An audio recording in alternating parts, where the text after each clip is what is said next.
बाज के मुंह से एक बड़ी जोर की करुण चीख फूट पड़ी।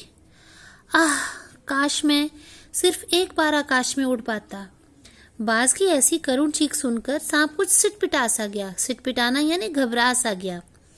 एक क्षण के लिए उसके मन में आकाश के प्रति इच्छा पैदा हो गई, जिसके वियोग में बाज इतना व्याकुल होकर छटपटा रहा था। यानी सांप ये सोचने लगा कि बाज जो इतना छटपटा रहा है कि आकाश में उड़ सकता, तो क्यों ना मैं भी आकाश में उड़कर देखूं। तो ये इच्छा उसके अंदर पैदा हुई। उसने बाज से कहा, यदि तुम्हें स्वतंत्रता इतनी प्यारी है तो इस चट्टान के किनारे से ऊपर क्यों नहीं उड़ जाने की कोशिश करते। हो सकता है कि तुम्हारे पैरों में अभी भी इतनी ताकत हो कि तुम आकाश में उड़ सको। कोशिश करने में क्या हर्ज है। बाज में एक नई आशा जाग उठी। वह दूने यानी दुगने उत्साह से अपने घायल शरीर को घसीटता हुआ चट्टान के किनारे तक खींच लाया। खुले आकाश को देखकर उसकी आंखें चमक उठीं। उसने गहरी लंबी सांस ली और अपने पंख फैलाकर हवा में कूद पड़ा। किंतु उसके टूटे हुए पंखों में इतनी शक्ति नहीं थी कि उसके शरीर का बोझ संभाल सके। पत्थर सा उसका शरीर लुढ़कता हुआ नदी में जा गिरा। एक लहर ने उठाकर उसके पंखों पर जमे खून को धो दिया और थके मंदे शरीर को सफेद फेन यानी झाग सफेद फेन से ढक दिया। फिर अपनी गोद में समेटकर उसको अपने साथ सागर की ओर ले चली। यानी बाज ने ये कोशिश की चट्टान के ऊपर से कूदने की कि शायद उसके शरीर में, उसके पंखों में थोड़ी सी जान बची हो कि वह उड़ पाए और मरने से पहले अपने मन की इच्छा को पूरा कर पाए। लेकिन ऐसा ना हो सका। उसने हवा में जब कूदने की कोशिश की तो धम से जमीन पर आ गिरा, लहरों में समा गया। लहरों के कारण उसके पंखों का खून धुल गया और उसके शरीर को लहरों की टकराने से जो उठी झाग थी उसने ढक लिया। और फिर वो पानी की लहरों में बहता हुआ सागर की ओर बहने लगा। लहरें चट्टानों पर सिर धुनने लगी, मानो बाज की मृत्यु पर आंसू बहा रही हो। सिर धुनना यानी विलाप करना, शोक मनाना। ठीक है। धीरे धीरे समुद्र के असीम विस्तार, असीम मतलब जिसकी कोई सीमा ना हो, जिसका आर पार या और छोर पता ना हो। धीरे धीरे समुद्र के असीम विस्तार यानी फैलाव में बाज आंखों से ओझल हो गया। चट्टान की खोखल होता है खाली जगह, जैसे बहुत बड़ी दरार जिसके अंदर जीव जंतु रहते हैं। चट्टान की खोखल में बैठा हुआ सांप बड़ी देर तक बाज की मृत्यु और आकाश के लिए उसके प्रेम के विषय में सोचता रहा। आकाश की असीम शून्यता होता है खालीपन, जहां कोई और छोर, कोई किनारा, कोई और चीज दिखाई ना दे। जब हम आकाश में देखते हैं, धरती पर तो बहुत सी चीजें हैं, पेड़ हैं, पहाड़ हैं, शहर हैं, मकान हैं जो हमें दिखाई देते हैं, लेकिन आकाश में ऐसा कुछ नहीं है। चारों तरफ खाली ही खाली शून्यता में ऐसा क्या आकर्षण छिपा है जिसके लिए बाज ने अपने प्राण गंवा दिए। वह खुद तो मर गया, लेकिन मेरे दिल का चैन अपने साथ ले गया। न जाने आकाश में क्या खजाना रखा है। एक बार तो मैं भी वहां जाकर उसके रहस्य का पता लगाऊंगा, चाहे कुछ देर के लिए ही हो। कम से कम उस आकाश का स्वाद तो चख लूंगा। यानी बाज की आखिरी बात जो थी कि वो आकाश में उड़ना चाहता है, इस बात की याद में सांप बेचैन हो गया। उसके मन में एक कौतूहल मच उठा कि मुझे भी एक बार आकाश में उड़कर देखना तो चाहिए कि उसमें क्या खास बात थी जिसके लिए बाज ने अपनी जान गंवा दी। ये कहकर सांप ने अपने शरीर को सिकोड़ा यानी इकट्ठा किया और आगे रेंगकर अपने को आकाश की शून्यता में छोड़ दिया। यानी अपने शरीर को इकट्ठा करके जोर लगाया और चट्टान से नीचे हवा में झूल गया। धूप में क्षण भर के लिए सांप का शरीर बिजली की लकीर सा चमक गया। किंतु जिसने जीवन भर रेंगना सीखा था, वह भला क्या उड़ पाता। यानी कोई भी व्यक्ति हो या प्राणी अपनी फितरत नहीं बदलता। सांप ने तो धरातल के सहारे रेंगना सीखा था, खुले आकाश में उड़ना नहीं जानता था। नीचे छोटी छोटी चट्टानों पर धप से सांप जा गिरा। ईश्वर की कृपा से बेचारा बच गया, नहीं तो मरने में क्या कसर बाकी रही थी। सांप हंसते हुए कहने लगा, सो उड़ने का यही आनंद है। भर पाया यानी बाज आया। पक्षी भी कितने मूर्ख हैं। अब क्योंकि सांप बाज की अवस्था को समझ ही नहीं सकता, रेंगने वाला जीव कभी भी उड़ने की स्वतंत्रता जो होती है उसके बारे में जान ही नहीं पाता।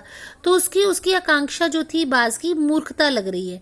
तो वो कह रहा है पक्षी भी कितने मूर्ख हैं, धरती के सुख से अनजान रहकर आकाश की ऊंचाइयों को नापना चाहते थे, किंतु अब मैंने जान लिया है कि आकाश में कुछ नहीं रखा, केवल ढेर सी रोशनी के सिवाय वहां कुछ नहीं।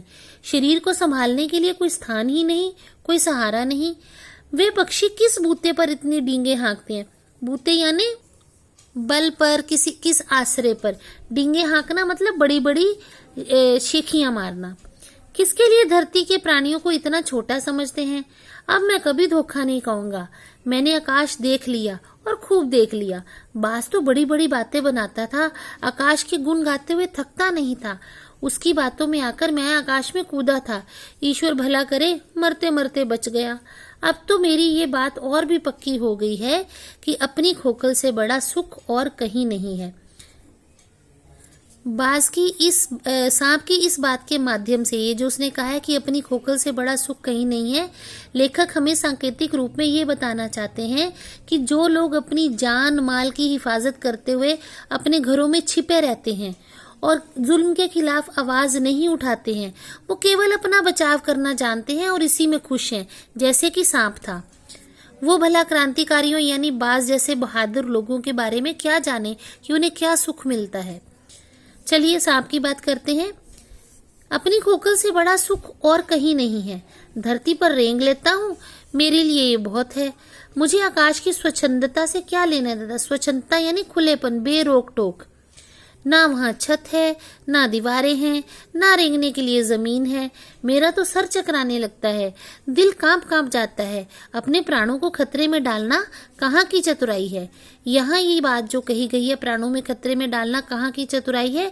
ये आम व्यक्ति की, आम आदमी की सोच है कि अपने प्राण को कोई भी खतरे में नहीं डालना चाहता। सिर्फ उसके लिए क्या है कि अपना परिवार ठीक रहे, अपना खुद जिंदा रहे, बाल बच्चे जिंदा रहे, परिवार सुख शांत रहे।